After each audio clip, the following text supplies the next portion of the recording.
हरिओम। 2025 का महाकुंभ संपन्न हुआ और एकता का महायज्ञ संपन्न हुआ। जब एक राष्ट्र की चेतना जागृत होती है, जब एक सैकड़ों साल की गुलामी की मानसिकता के बंधनों को तोड़कर नव चैतन्य के साथ हवा में सांस लेने लगता है, तो ऐसा ही दृश्य उपस्थित होता है। और 13 जनवरी के बाद से हम सब ने ये प्रयागराज में देखा। बीते 45 दिन में ऐसा लगा देश के हर कोने कोने से लाखों लोग संगम तट की ओर बढ़े जा रहे हैं। संगम पर स्नान की भावनाओं का ज्वार लगातार ही बढ़ता रहा।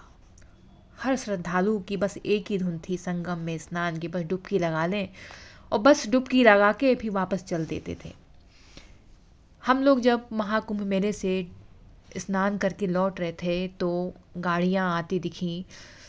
तो इस हाईवे में कर्नाटक, महाराष्ट्र से गाड़ियाँ आती हैं। आप देख पा रहे होंगे कि लगातार एक के पीछे एक गाड़ियाँ आ रही हैं, कारें आ रही। ऐसे लग रहा था कि कारों की रेस चल रही है। तो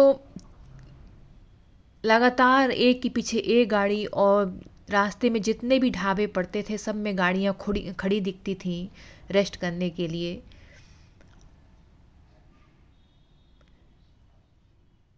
कोई बड़ा ढाबा रहता तो 20-25 गाड़ियाँ, कोई छोटा ढाबा है तो बहुत छोटा ढाबा है तो उसमें 5-6 गाड़ियाँ। इस तरीके से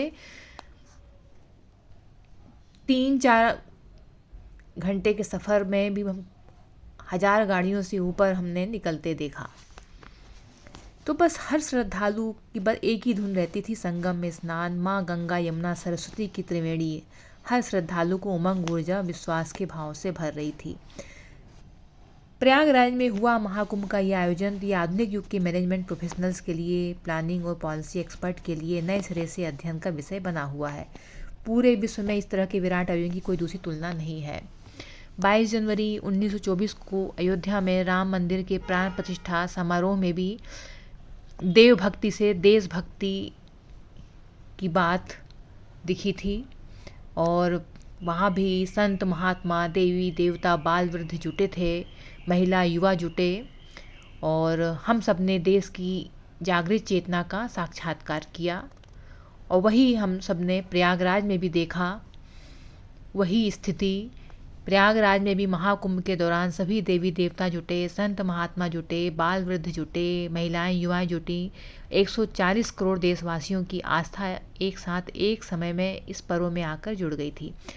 तीर्थराज प्रयाग के इसी क्षेत्र में एकता, समरसता और प्रेम का पवित्र क्षेत्र श्रृंगवेरपुर भी है, जहाँ प्रभु श्री राम और निषाद राज का मिलन हुआ था। उनके मिलन का वो प्रसंग भी हमारे इतिहास में भक्ति और सद्भाव के संगम की तरह है। प्रयागराज का तीर्थ आज भी हमें एकता और समरसता की वो प्रेरणा देता है।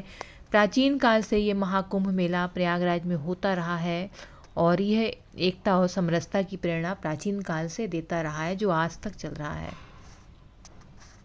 दुनिया हैरान है कि कैसे एक नदी तट पर त्रिवेणी संगम पर करोड़ों की संख्या में लोग जुटे। इन लोगों का ना औपचारिक निमंत्रण था, ना ही किस समय पहुंचना था, बस उसकी पूरी सूचना थी। बस लोग महाकुंभ चल पड़े, संगम में डुबकी लगाकर धन्य हो गए। दूर दूर से आ रहे थे और लोग स्नान के बाद असीम आनंद संतोष से भरे वो चेहरे दिख रहे थे कि जो देख के बहुत अच्छा लग रहा था। महिलाएं हों, बुजुर्ग हों, दिव्यांगजन हों, जिससे जो बन पड़ा वो साधन करके संगम तक पहुंचा। मेरी मम्मी तो गेट तक नहीं चल पाती थी, लेकिन वो संगम तक, वो अरेल घाट से वो पैदल चल गई।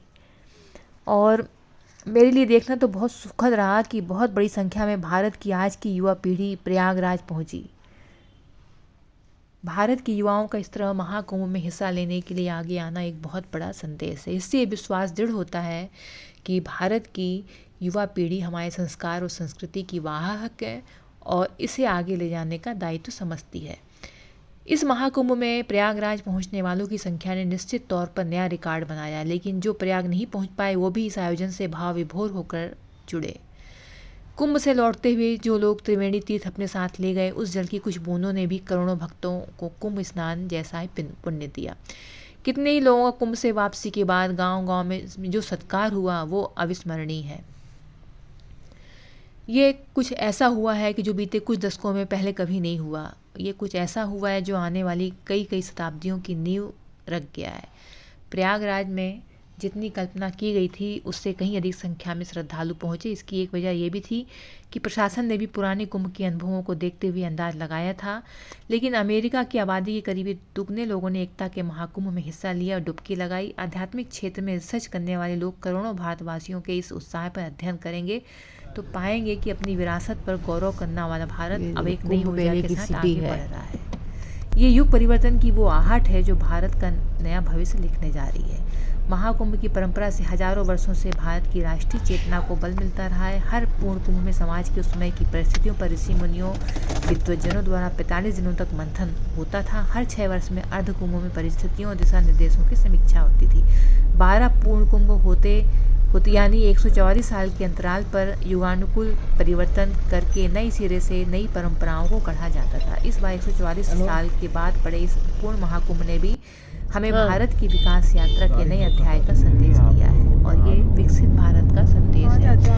भगवान श्री कृष्ण ने माता यशोदा को अपने मुख में ब्रह्मांड के दर्शन कराए थे, वैसे ही इस महाकुंभ में विश्व ने भारत के सामर्थ्य के विराट स्वरूप के दर्शन किए हैं।